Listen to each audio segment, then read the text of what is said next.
escritos, y donde el Consejo Nacional Electoral, la mayoría del Consejo Nacional Electoral, toma una decisión eficiente y diligente, es decir, rápida, actúan con prontitud con respecto a esto. Sin embargo, yo me pregunto por qué no actúan mis colegas con la misma prontitud en algunos otros casos escandalosos, graves, que ponen en riesgo el equilibrio electoral, que es el principio básico de una democracia. Por ejemplo, las cadenas políticas, las cadenas electorales.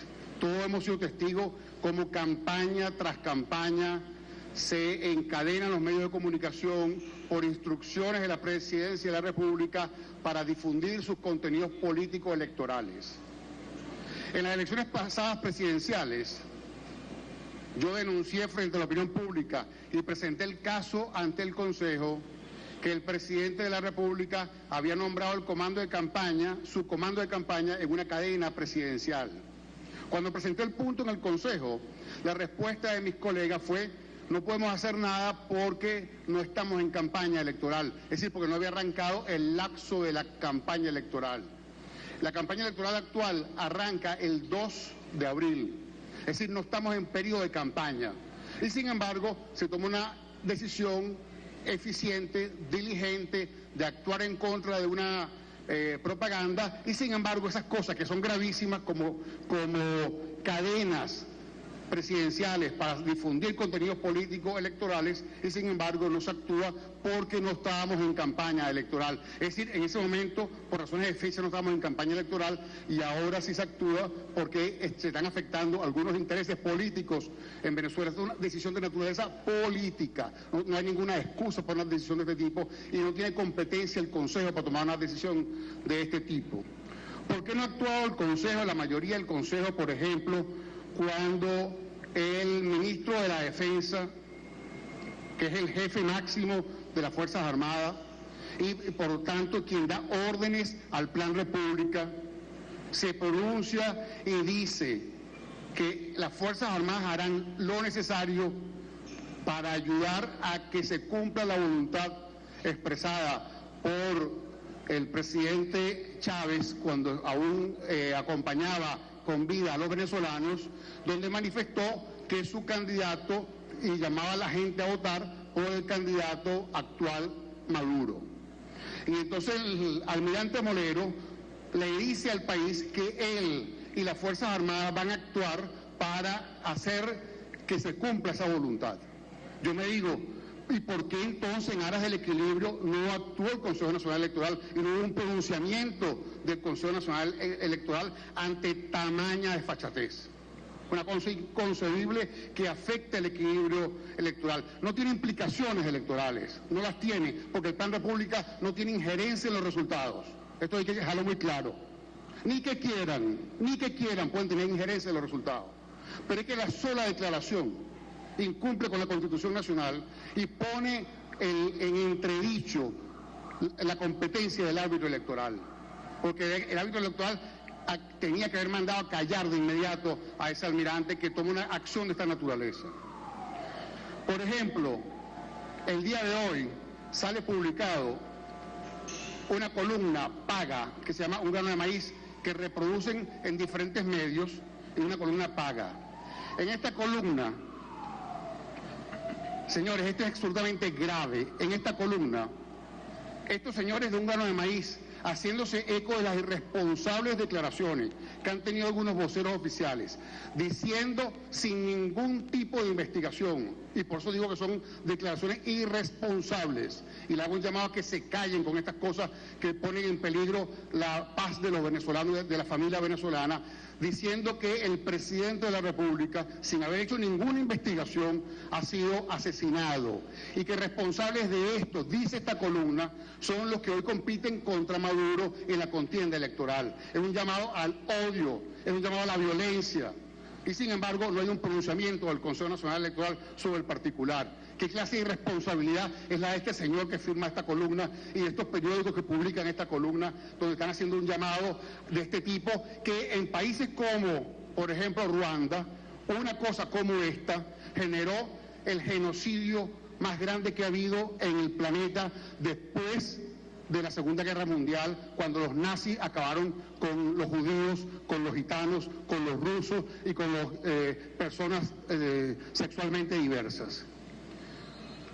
3 millones de tutsis fueron asesinados por una comunidad hutus que estaba en el gobierno porque acusaron a los tutsis indebidamente de haber asesinado al presidente de Ruanda.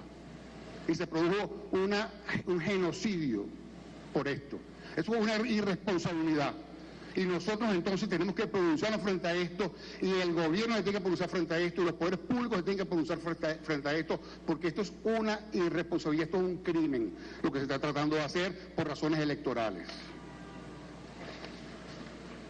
Yo me pregunto, ¿cómo que se alega que esa publicidad es propaganda electoral si la ley, el artículo 73 de la ley electoral, establece que propaganda electoral es aquella que se realiza, léanse el artículo 73, lo leo: propaganda electoral es el conjunto de elementos y piezas publicitarias difundidas y expuestas por todos los medios a su alcance que expresen los mensajes electorales de las organizaciones y sus candidatos y sus candidatas a elección popular durante el transcurso de la campaña electoral. La campaña electoral no ha empezado, entonces ¿cómo puede ser calificada de propaganda electoral? La campaña electoral en Venezuela y el proceso electoral en Venezuela es un proceso que, desde el punto de vista técnico, desde el punto de vista del respeto de la voluntad electoral, es impecable, es pulcra.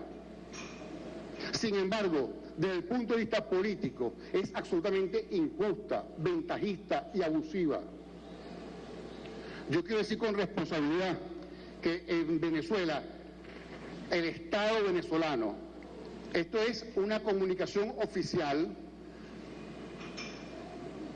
del Ministerio Poder Popular de la Salud, de una dirección del Ministerio Poder Popular para la Salud, pidiendo fondos para el PSV, para la campaña electoral. Aquí está una evidencia clara, y así como estas hay muchas que demuestran claramente que en Venezuela la contienda electoral es absolutamente injusta y abusiva, pidiendo fondos en el Estado, cosa que está prohibida por la Constitución, para que se pueda financiar la campaña de uno de los candidatos. Esto es absolutamente ilegal en Venezuela, de manera que el Consejo Nacional Electoral, casos como estos, tiene que tomar acción de inmediata para que estas cosas no sigan ocurriendo. Yo quiero finalmente hacer un llamado a la población venezolana a votar el 14 de abril, a votar. La injusticia electoral no se combate con abstención. La injusticia electoral se combate por la vía de renovación de los poderes públicos. Por ejemplo, el poder electoral, nosotros los que conformamos el poder electoral, nuestro periodo se vence el 28 de abril. Estamos a 1 mes y 2 días de que se nos vence el periodo electoral, nuestro periodo constitucional. La Asamblea Nacional tiene responsabilidad de designar a las nuevas autoridades electorales. La Asamblea que designó a nosotros, a los 5 rectores, como autoridad electoral, es una Asamblea que está asignada por la monocromía, es decir, un solo partido dominaba toda la Asamblea Nacional cuando fuimos nombrados, porque millones de venezolanos dejaron de votar en el 2005 y crearon entonces un Estado de Derecho absolutamente desequilibrado, un Estado de poderes públicos absolutamente desequilibrado, un Estado de poderes públicos que no se corresponde con la pluralidad política que tiene el país. Hoy eso no es posible. Hoy eso no es posible porque los venezolanos, a diferencia del 2005, en el 2010 salieron todos a votar masivamente. Y hoy la Asamblea Nacional expresa esa pluralidad y ninguna fuerza política tiene suficientes votos en la Asamblea para nombrar el CNE que le dé la gana. Esa es la prueba de la fortaleza y de la herramienta que significa de lucha el voto en Venezuela. Yo hago un llamado para que entonces estos desequilibrios, este sistema ventajista y abusivo desde el punto de vista político que tenemos en Venezuela, no sea una convocatoria a no participar, al contrario, una convocatoria a votar, a participar y a ejercer el derecho que tenemos todos los venezolanos a utilizar nuestro voto como herramienta de expresión y de lucha. Muchísimas gracias. Se agradece a los medios de comunicación la cobertura